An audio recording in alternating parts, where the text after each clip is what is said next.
Hai semua, Assalamualaikum warahmatullahi wabarakatuh.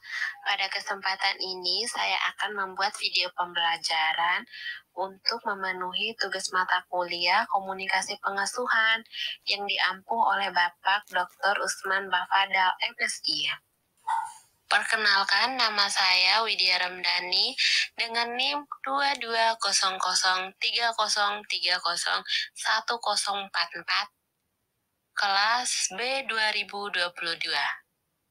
Saya merupakan mahasiswa program studi pendidikan anak usia dini di program Pasca Sarjana Universitas Negeri Makassar.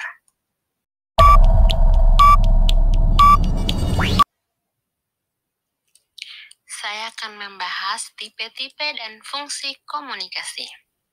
Ada yang tahu nggak tipe-tipe komunikasi itu seperti apa? Yuk kita cari apa itu tipe-tipe dan fungsi komunikasi. Nah, tipe-tipe komunikasi itu ada 4. Yang pertama, komunikasi berdasarkan penyampaian. Yang kedua, komunikasi berdasarkan perilaku. Yang ketiga, komunikasi berdasarkan kelangsungannya. Yang keempat, komunikasi berdasarkan maksud komunikasi.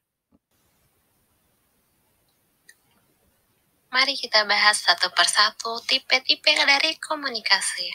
Yang pertama itu komunikasi berdasarkan penyampaian.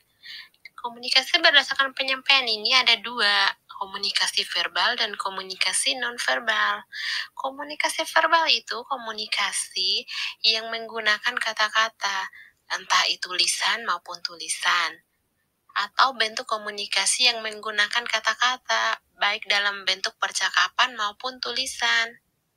Sedangkan komunikasi nonverbal itu komunikasi yang pesannya dikemas dalam bentuk tanpa kata-kata.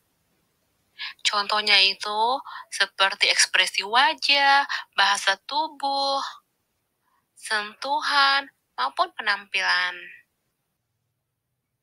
Tipe komunikasi yang kedua yaitu komunikasi berdasarkan perilaku. Komunikasi berdasarkan perilaku ini ada 2, komunikasi formal dan komunikasi non-formal. Komunikasi formal yaitu komunikasi yang melalui instruksi dalam bentuk lisan dan tulisan berdasarkan prosedur fungsional yang berlaku dari arus atasan ke bawahan atau sebaliknya. Adapun contoh dari komunikasi formal ini yaitu komunikasi berupa perintah, saran, laporan, rapat, atau konferensi. Sedangkan komunikasi nonformal yaitu komunikasi yang terjadi secara spontan yang tidak direncanakan dan tidak ditentukan dalam struktur organisasi. Komunikasi nonformal ini, materi ataupun pembicaraannya tidak resmi, kapan, di mana, apa, bagaimana, siapa saja, tidak ada peraturan. Dimanapun, kapanpun, oleh siapapun bisa terjadi. Baik dari kantor, sekolah, jalan, di pasar, dan lain sebagainya. Kelangsungan. Ada 2, yang pertama komunikasi yang ketiga, yaitu komunikasi berdasarkan kelangsungan. Ada 2, yang pertama komunikasi langsung dan komunikasi tidak langsung. Komunikasi langsung itu proses komunikasi dilakukan secara langsung, tanpa bantuan perantara, orang ketiga ataupun media komunikasi yang ada, dan tidak ada dibatasi oleh jarak. Contoh dari komunikasi ini yaitu ketika seseorang bertemu di suatu tempat dan melakukan komunikasi atau berbincang-bincang. Sedangkan komunikasi tidak langsung itu, proses komunikasinya dilaksanakan dengan bantuan pihak ketiga atau bantuan alat-alat media komunikasi. Contohnya itu telepon seluler. Sedangkan komunikasi tidak langsung itu, proses komunikasinya dilaksanakan dengan bantuan pihak ketiga atau bantuan alat-alat media. Jadi tipe komunikasi yang terakhir itu komunikasi berdasarkan maksud komunikasi.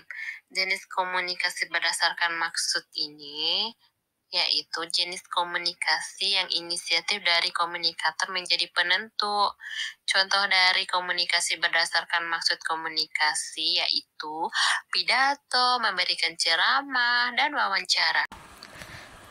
Selanjutnya kita akan membahas fungsi dari komunikasi. Ada yang sudah tahu fungsi dari komunikasi itu apa saja?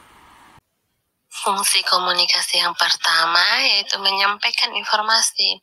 Komunikasi memiliki fungsi utama untuk dapat menyampaikan informasi loh. Selain informasi pribadi antar individu, komunikasi ini juga dapat menyampaikan beragam informasi seperti pengetahuan, berita, bahkan pengumuman. Fungsi komunikasi yang kedua yaitu mendidik. Komunikasi memiliki fungsi untuk mendidik karena sebagai manusia itu komunikasi merupakan kebutuhan yang pokok. Dengan melakukan komunikasi, manusia menjadi terdidik untuk menyampaikan suatu informasi dengan cara yang benar dan baik. Yang ketiga, menghibur. Selain sebagai cara untuk menyampaikan informasi, komunikasi juga dapat menjadi alat untuk dapat menghibur seseorang.